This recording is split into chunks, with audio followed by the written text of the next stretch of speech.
Hi guys, welcome to the Bearded and Broke podcast. So, in light of recent events, James and I wanted to create a podcast about the whole issue. However, we did start talking about it, but became very clear very quickly that it was quite opinionated, and we didn't really want to offend anyone because we aren't really experts on this matter. So we just wanted to do a quick introduction, acknowledging the fact that what's going on and that we fully support it in a peaceful way. So we just wanted to do an introduction to that, and we're going to be talking about other stuff for the rest of the podcast. So, Yeah. James, if you got anything else to say to add Yeah. to that? We created this to discuss sports and some other things that interest us that we're educated in. We're not really educated on this, so it's not really our place to discuss this. That's basically Absolutely agree. Absolutely agree. So I yeah, think, and with that, now we've got the Jeffrey Epstein podcast, which we recorded a couple of days ago. So let's get into that. Right. So the Epstein doc that came out. I don't know when it came out, but I saw it on Netflix last week, and straight away I was like, "That's something for us to talk about." So Yes. it's so fucked up, isn't it? I mean, where do we start, really? Well, I'm happy to start it off with where the first episode started. You know, they introduced this guy as they start talking about his background and whatnot, and how he managed people's money and how he lied. That he got a degree to get this first job, and this guy who hired him gave him that job, and then he was like, Yeah. "Well, I fully regret it. Had I known that he was, what he is, I wouldn't have given him that second chance." And it was that like sales technique, like he described it as, that made him choose to give him that second chance. Yeah, because he basically was upfront about the fact that he lied about. Well, he wasn't upfront, but when confronted about it, he basically admitted that he lied about having a degree when he didn't. He did like 1 or 2 years at university, and he didn't complete his degree, and then basically lied about having finished the degree in order to get a teaching job, and then he somehow like moved up in the world. I'm still not certain on how he made his money. I'm pretty sure he did it by scamming that billionaire, Les Wexner. I think that was his name. Yes, I think there was something along the lines. But the thing is, the documentary doesn't really talk about that, which I don't blame them. There's such a major storyline there to talk about. However, they just missed out like 35 years, and just went, "No, that doesn't really matter." Just summarize that in about 15 minutes. Right, that's done. Anyway, let's get back to all the girls that he played on. I mean, you can't really blame them for focusing on what he's actually done, though, can you? I mean, yeah, okay, yeah, you could, you can focus on the stuff that was proven, but I think that they just kind of did a very surface level view of it. I reckon there had to have been a lot more about how he came into that position, surely. I mean, I think we've got to be quite careful with what we say. With you don't know who listens to it and who's in power, so let alone Netflix having to produce something and be careful with what they say. Oh, mate, the 5 people listening to this are not going to be that high up to care about Jeffrey Epstein. You don't know. It could be a Western spy somewhere in, I don't know, somewhere in America, hiding in the basement, be like, "Oh, I'm going to go hunt them down." Fucking hell, someone who controls YouTube. Yeah, just don't know. Really That's why Spotify is the way.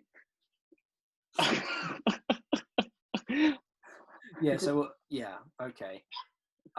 But coming back to the documentary, so the first episode was kind of it kind of was the similar thing to the Michael Jordan doc. They started with like near the end, and then kind of kept backtracking like that. Sorry, you were about to say. So what, like you mentioned, it was exactly that. I didn't really understand that in Michael Jordan, they spent 10 hours or so, didn't they? It was about 10 episodes for about an hour long, 40 minutes long. Anyway, there's 10 episodes where there's quite a lot of content. And I get that it was more, it's a sport, it's entertainment, there's more footage of it. But in that Epstein documentary, like you said, they missed out such a big chunk of it, and they never really went into the depths of things, which would have been very interesting to know of what he was doing. Yeah, between the the time side of that he things. was scamming Les Wexner, between that time and 2006, there's a 20-year gap where he hasn't done too much. But what makes me question is, this jumps forward quite a bit, and I think this is a major question to basically ask. But how could he continue living that lifestyle that he was, taking advantage of these vulnerable women, and then making the money that he was on the side of it? Does that make sense? No, not really. So he was taking these women to his private island, right? And he was living this lifestyle where he was, saying it as straightforward as we can, raping them essentially. And then he was making a load of money on the side and continuing to be this really influential person. He didn't drop to the side somewhere, he kind of got tangled away. No one heard of him. He was really unknown to begin with, yet he was so powerful all throughout. So he was almost like in the backstage of things all the time. So I don't understand how he had that lifestyle where he lived raping women, and then yet he stayed more influential as he was before. He didn't lose that power, and he continued making the money that he was. Oh, I'm willing to bet that a big part of that, something's popped up on my screen. I'm willing to bet that a big part of him maintaining his influence was because of the dirt that he had on other people. Because they alluded to this at the end of the 4th episode, where, Prince Andrew's obviously been implicated in some of the things that he did. And then also, the fact that they alluded to the fact that he had, one of the women said he had videos in the walls of his house, and he had a room where he had all of these screens that could show you every single room in the house. And when you know what he did, there's no way he didn't have dirt on people. I do not. Not believe that. Do you know what? You watch that documentary and you think, oh my God, this is so screwed up. You're watching it and you're thinking, how can this man do it to underage girls and, continue building a pyramid scheme all throughout. And then you see that ending where it was all the cameras. And of course, it wasn't the same thing that he actually had, but it was just a portrayal of what he potentially had. And you look at it and you think, these girls got raped and then they went into the shower and he was still being a predator on them. And it was like, oh my God. So I think with, like you said, where there was Prince Andrew there and how dodgy that interview was that he gave, and I'm sure there's been plenty of others. Prince Andrew's just been the one that's been caught out.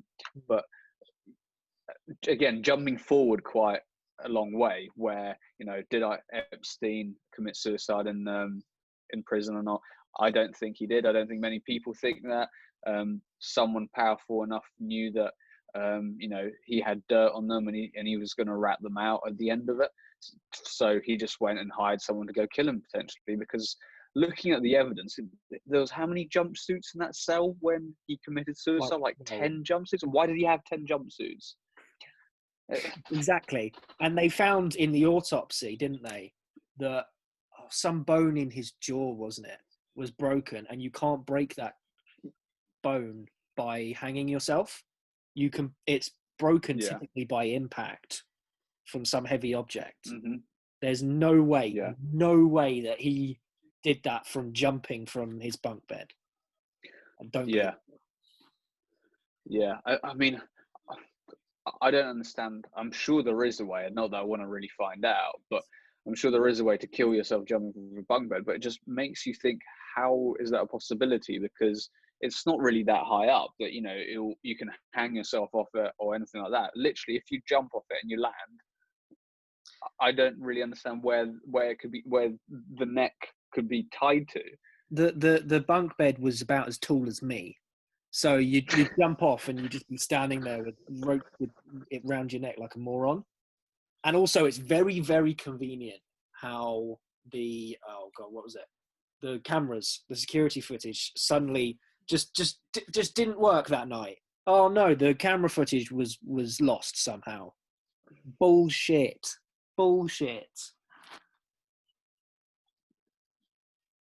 Like a typical, well, stereotypical American prison. Oh yeah, we beat the shit out of someone, but the cameras weren't working specifically between this time and that time. Yeah, it's so shady, and you look at it and you think, surely that can't be it. Surely that can't be the end of the iceberg. That's only the tip of it. Where you've had, you know, the Donald Trumps, the Bill Clintons, the Prince Andrews, who are there and they're getting away with it because they can't just be, you know, doing what they're doing and not getting into trouble, because then that makes society have elitism where they control everyone else and they have full control over essentially the peasants that are 99% of people. It's really fucked. And the fact that he was one of those people that was just able to like get away with, like we see several examples of this where there's some people who are just able to live outside the law for so long. Pablo Escobar is another example of someone who when he was captured, I think, no, he turned himself in, didn't he, Pablo Escobar, to the Colombian police, and then he built his own prison, had his own guards, and the actual police couldn't go in to see him. So he basically was in a holiday camp. Like you see examples of these people throughout the last 100 odd years who are just able to get away with such bullshit because they're so fucking rich and they can do so much damage to people. Like I reckon, this is just my opinion, like that Acosta guy, the one who let him walk free after a year, basically. Oh, he must have dirt on him. He has to. And Acosta was playing politics as well. Yeah, I mean, I think it's all very dodgy in how quickly he got away with it. Like, you know, they ended up saying the victims need to be heard and all that stuff, but that's still not good enough. Why? I don't know the system in America well enough to criticize it, but it just doesn't seem that it's fair that he's just called it a day on that trial, and he just went, that's it, and that's it. Nothing can be done with it. Surely someone now should have the ability to say, well, actually, the judge shouldn't have said that, and the judge should get into shit for that. No? Potentially. But then there is the question of, there is the question of, if you can just reopen cases because you don't like the decision, then you could do that for literally anyone.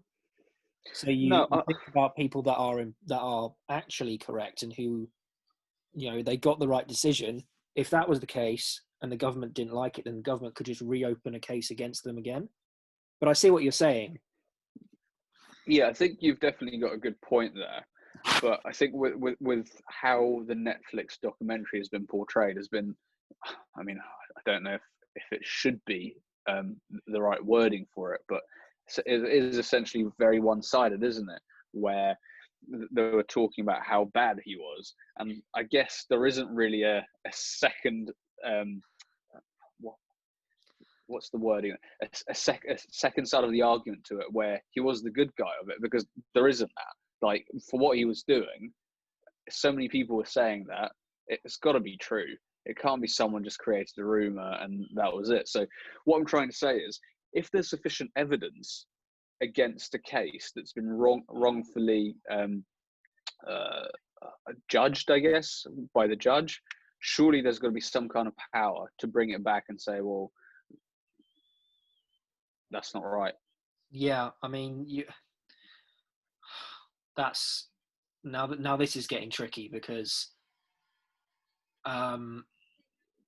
we see a couple of examples of this where some people come to where some decisions are made that we don't think is correct. So another high profile example would be O.J. Simpson, where I'm pretty, you know, we're all pretty certain that he did end up killing his ex-wife. I don't know how much you know about that.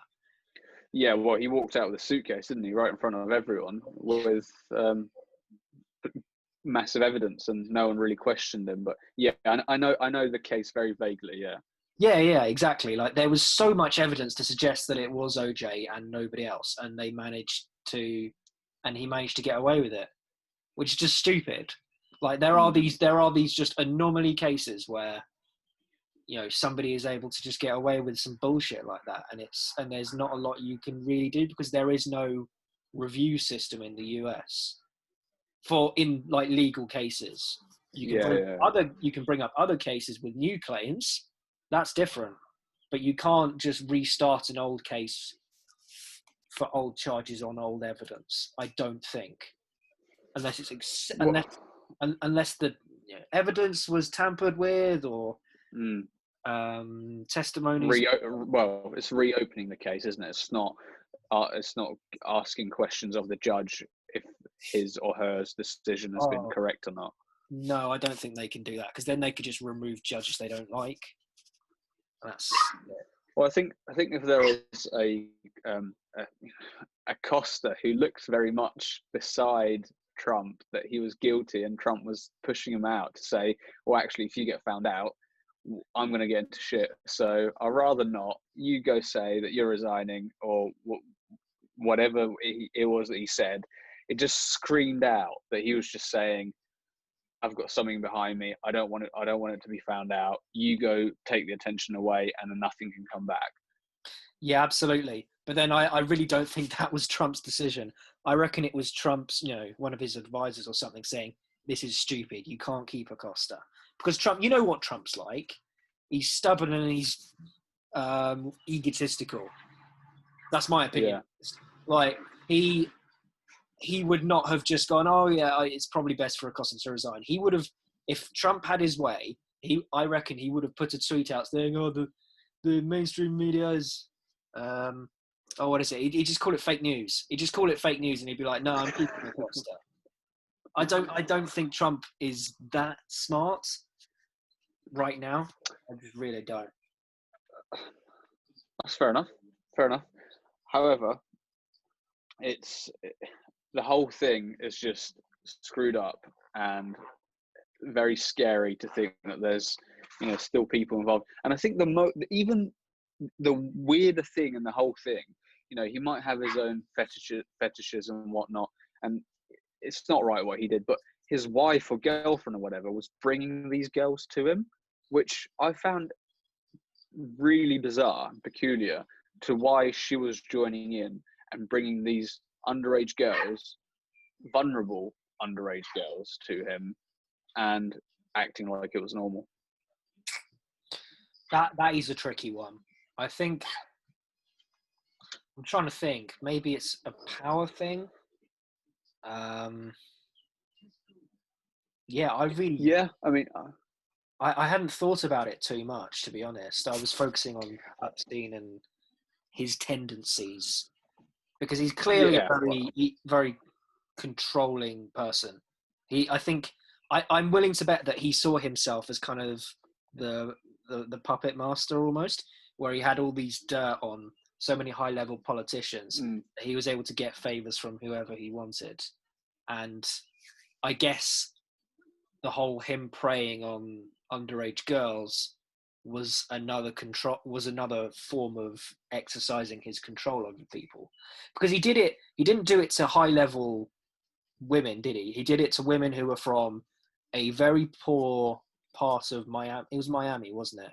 It was Miami, and people who were in desperate situations, who would see the light, like what he was offering them, and immediately would take it.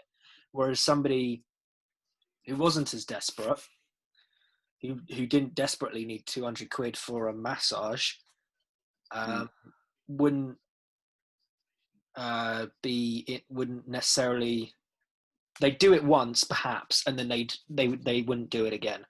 So I think that just what you're trying to say, the whole thing is, these girls, they potentially didn't have homes to go to. Like, quite a few cases they were saying that their parents or mum struggled with drugs, she ran off and whatnot, couldn't go back, and family abuse and whatnot. So basically, they didn't really have a place to stay at, and then they went over, and then they were promised by this dude who had a load of money. He basically said that, I can see potential in you, and they were like, oh, this is my way out then. And then of course things escalated, and that they didn't really have any way out of it, because it would have been either that way of life or go back to their way of life. And they were like, well, at least this way, I'm being fed and whatnot, and I'm still essentially alive. Whereas in the other way, I'm literally living to survive. Absolutely. And that was his way of exercising his control over them, was by flashing them the money and then taking the money away, only to give it back to them if they were to do what he wanted. And because they were in such a desperate situation, they had to do it, or they would just go back to the life they were in before. It's a really, really shitty situation, a shitty way to do that. Well, a shitty thing to do. Well, there's no question about that. It's just, I think starting watching, I didn't really think anything of it. I thought that, it's a bit weird that this whole situation's like that. And then, of course, the first episode went on, and I was like, oh, this is very weird. And then the further you got into it, the creepier and the more bizarre it got, that there is actually people like that alive. Well, and maybe positions of power. Like, yeah, we see all that. We see headlines of all kinds of horrible people being arrested and things, and that's obviously very good. But the fact that this is a man on a much, much worse level than all of these people, because he has all of this influence and he's able to get away with it for so long, that's probably what was most disturbing. Yeah, and I think it's almost that abuse of power, and that when there's abuse of power, there's abuse of trust, essentially, and with that trust, other people tend to lose that trust with him, and it's almost like a chain reaction with a load of other things that creates a massive backlog. And I don't think it really helped with the fact that he was so backstage with so many things.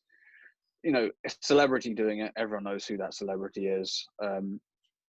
It would be clocked on much quicker and easier. Whereas with him, like the police were saying, no one really knew who he was when he came into Florida and his massive house there. No one really knew what he was doing. And even when he was on, was it parole or house arrest or something like that, he was still going around and doing his own thing. When there was a personal investigator running about and taking pictures of him, he was still going to into the office. He was going to see all these different things, and it was just like, well, the police don't know where he is. He could be doing the same thing that he was arrested for without anyone knowing. Exactly. Scary, really, really scary. Exactly, mate. It's just mad, to be honest.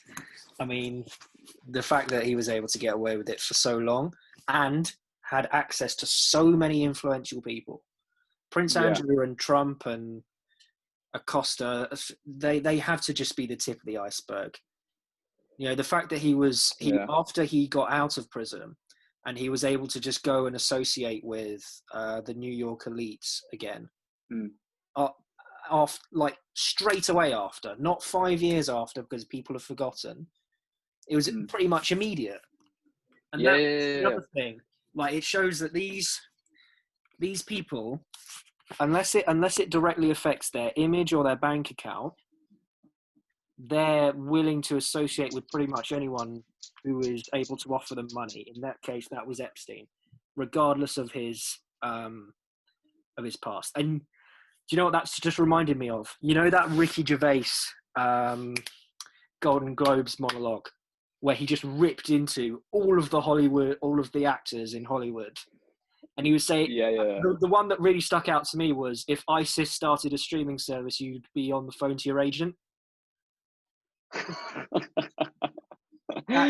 He's got a point though, hasn't he? And I think Ricky Gervais is really he created The Office and all that stuff.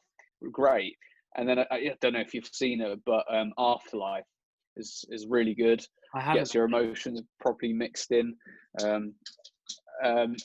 He's a really good guy, and of course you had the likes of Sam Smith crying in their 12 million house when they were quarantined, and he ripped into that, didn't he? Saying, Yeah, how exactly. dare they, when there's people, living in 1-bedroom flats and all sorts. 12 million house is not something to be crying about. There's people who are potentially stuck homeless out there. Exactly. It's not a bad situation to be in at all. So just exercise a bit more, what's the word? Gratitude. Exercise a little bit more gratitude.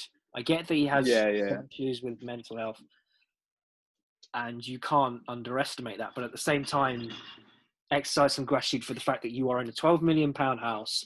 You have it good. You don't have a lot to complain about here. You really don't. It's just going back to the same thing that these guys in the Epstein documentary have said. It's just the more power you get, the less empathy you have. Maybe I think if you could, whatever way you interpret it, it's not necessarily. It's obviously not true across the board. No, but you're right. But there is it's the minority that makes the majority look bad. So with that, it can only take a handful of celebrities to make it look bad for other celebrities. And I'm not blaming all other celebrities, because there's probably only a handful, like you said, that are complete knobheads about it. But it's the same with anyone, I guess, and anything with any sort of groups or demographics. It's only the minority that make it look bad for the majority. Yeah, exactly, mate. It's just a really shitty situation. I don't really have anything else to say. No. So if you haven't watched it, go watch it, basically. Yeah, go watch it. It's incredibly fucked up, and it will give you a new perspective on these influential people who, I guess, well, not run our society, but yeah, have a lot of influence over the way society runs and things. So I think we'll wrap it up there. Cheers. Yep. Cheers for doing this once again, Dan. It was hard effort, but I tried my best. Exactly. So, watching Netflix. Oh man, so hard. Yeah, well, nowadays it is, isn't it? Stay indoors and don't go out. But anyway, stay alert in case the virus jumps out of a bush and attacks you. Yeah, make sure you got the jiu-jitsu out. Those fucking moves. It's half robot, half jiu-jitsu. No, you're C-3PO. Wasn't that what's her name when she gave the speech, Theresa May, a few years ago, when she was doing the dancing? When she walked out onto that stage and she did the most awkward dance you've ever seen. It was literally something like this, wasn't it? It was very robotic, yeah. It looked so awkward and so forced. Oh man, it did not help. I still see it meme to this day. I still see it. I thankfully haven't, and I don't want to. I don't want to be felt uncomfortable again. It was very uncomfortable. Right. Anyway, thanks for listening. Yeah, thanks for listening. See you next week. See you next week.